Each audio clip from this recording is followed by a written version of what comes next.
And I am here today because I'm just sharing some free grant information with you guys. As you see here on your screen, this presentation is from phase 1 and week 2 of our Grant Writing Academy.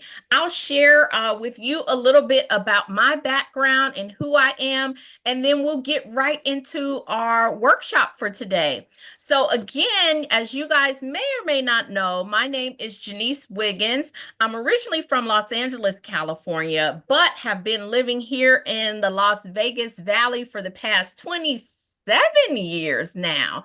Ooh, that's been a long time. So I've seen Las Vegas grow significantly since I've been here. I can't remember what hotel they were imploding when I first moved here, but I do know that they didn't have that Desert Inn flyover yet for you to get from Spring Mountain like over to the side of the strip. I don't think that was there yet. And we didn't even have the Bellagio. The Bellagio wasn't here yet. The Paris wasn't here. There's been a lot of development here in the Valley since I moved here 27 years ago. My background is actually in social work. I'm a social worker by education. I was initially interested in politics, political science, and I still am, but I went to school for social work because it was a social worker that helped me when I became a teen mother at 19 years old. And I said, that's pretty cool that there is someone out there to help people in my type of position. Mhm. And so that's where I think my love of service came, into existence. I was in some service arenas as like a volunteer when I was a teenager, but when a social worker reached out and helped me, that gave me the love for the field of social work. So my bachelor's is in social work, and then I have a master's in public administration. I kind of jumped ship a little bit. I knew that I did not want to be a clinical social worker. So, in the field of social work, you can either do direct practice a couple of different ways. You can be a clinical social worker, which means that you provide mental and behavioral health services. You can work in direct practice as well, working meaning working directly with clients and assisting people without being a therapist or a clinician. But there is this administrative side also of social work and public service that I was quite interested in. And so I decided to get my master's in public administration. I've been interested in pushing the envelope. I'm a curious person. I also have learned to understand some things about my personality and also the way that I was raised that helped me to refer to myself as being humbly defiant. Okay. And what I mean by that is that I was raised by a single mother as well, teenage mother in the inner city in Los Angeles. And my mother was quite defiant. Okay. She went through a lot of tough things in her life. And she also pushed the envelope and asked a lot of questions and said no to things or questioned things that people said, oh, you have to do it this way, you have to do it that way. And so, me observing that and being taught that, I think I just probably bring a little bit of my dad's humility as well. There's some people here on this webinar today that know my dad. And if you know him, you know that he's kind of like a jovial, excitable type of person. So I have a perfect blend, I think, of their personalities. And so I consider myself humbly defiant. When it comes to grants, how did I get involved with that? So, as a social worker, I've worked with many different nonprofit organizations, government entities, as well as for profits. And one common theme that I come to realize about working in those different arenas is that grants was a common thing. So my first job out of social work school was with a nonprofit helping people that were diagnosed with HIV and AIDS. And I learned a lot there, and a lot of our programs were funded by either federal grants, state grants, or county grants. And my position was funded by a grant. And I remember working there that every year it seemed like we were in such a panic about the grant renewing, right? That we had to renew the grant. We had to do a report. We had to submit all this information. And people wanted to know, was the grant going to get cut? Were we going to receive the same amount of funding? Was it going to be increased funding? And I never really understood. But remember what I told you about myself? I'm a curious person, right? And so I began to do a little bit of research. Although I wasn't directly involved, I wasn't in an administrative position. I was a case manager, and so I wasn't responsible for the grants. But I began to read a little bit and use the internet to search what was this, what was all of this hubbub about the grant.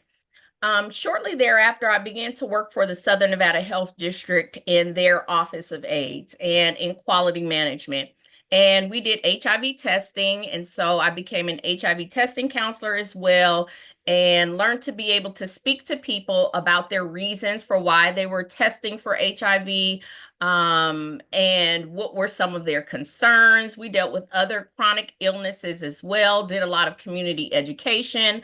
I also became a street outreach worker, which means that, I maybe took off this makeup, didn't wear my cute clothes, put on my baseball cap and my tennis shoes, and we went out at like 11 o'clock at night, 12 o'clock in the morning, 1 o'clock in the morning, 2 a.m., to be able to talk to people who were maybe homeless or just out, living the nightlife, and perhaps participating in some high risk behaviors, and being able to speak with them about what they could do to reduce the harm.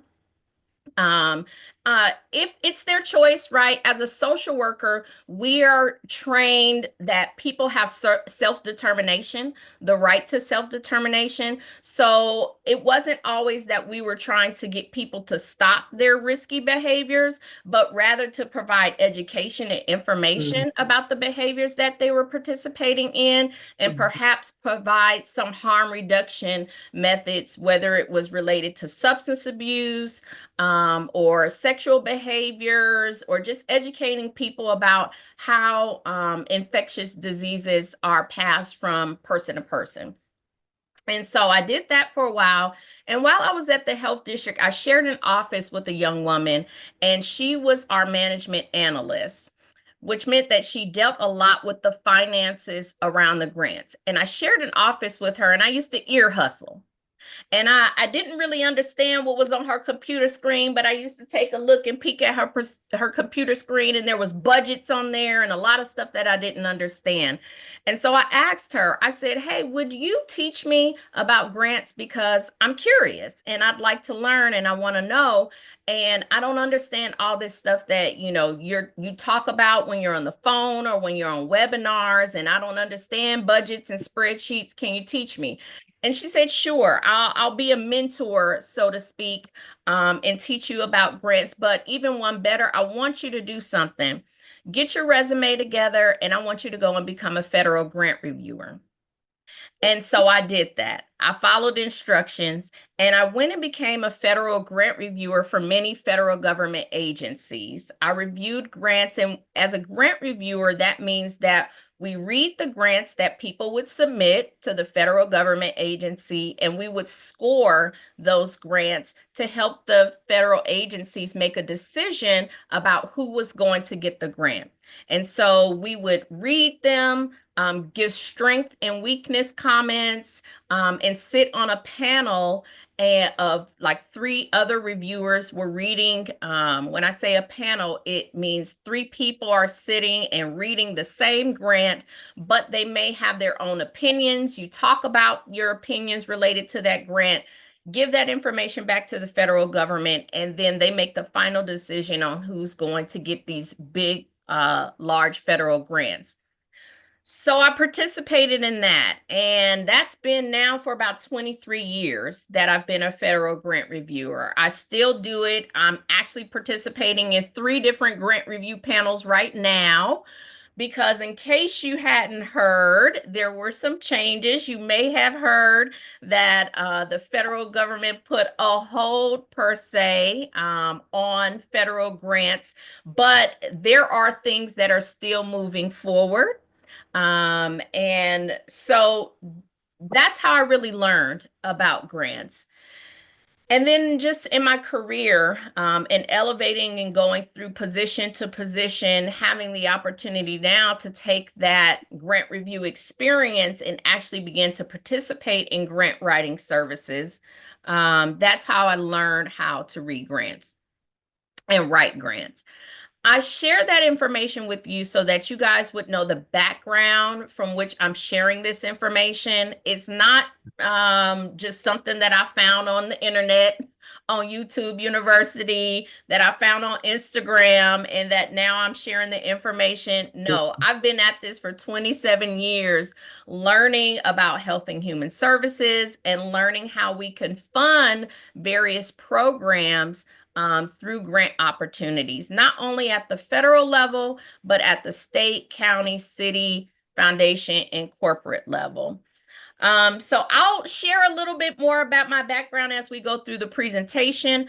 But what I'm going to be sharing with you today is some curriculum that I developed with my team of grant writers that I work with here at Grant Me Success. And I've developed 3 different academies to help people just like you to learn about grants. The 3 academies are our Nonprofit Leaders Academy. That's a 12-week academy where I help nonprofit leaders, whether they are new or existing founders of nonprofits, board members, staff members, to be able to learn how to run and operate a nonprofit organization. I Excuse me, started Ross. that academy Did you because change? Did you change? I started that academy because what I began to learn was that there were a lot of nonprofit organizations that wanted to get into grant writing, but they didn't have the foundations that they needed with their organizations and the infrastructure set to be able to be successful and competitive in their grant applications. So we have that. Then next, after your foundation, then I feel like you're ready for the Grant Writing Academy. The Grant Writing Academy is an 8-week program that will help your organization to learn about how to find grants, how to write grants, and how to manage your grant. So there's 3 different phases to grants, and a lot of people just think about, oh, I just want to find a grant and get the grant. But they forget you have to know how to administer and manage a grant as well. And that's so important because we all want $1 million, right? I know everybody here on this webinar wants $1 million in grant funding, but guess what comes with that $1 million in grant funding? A whole lot of responsibility, right? And you don't want to ever be in a position where you're having to pay money back because you inadvertently made some mistakes or errors along the way.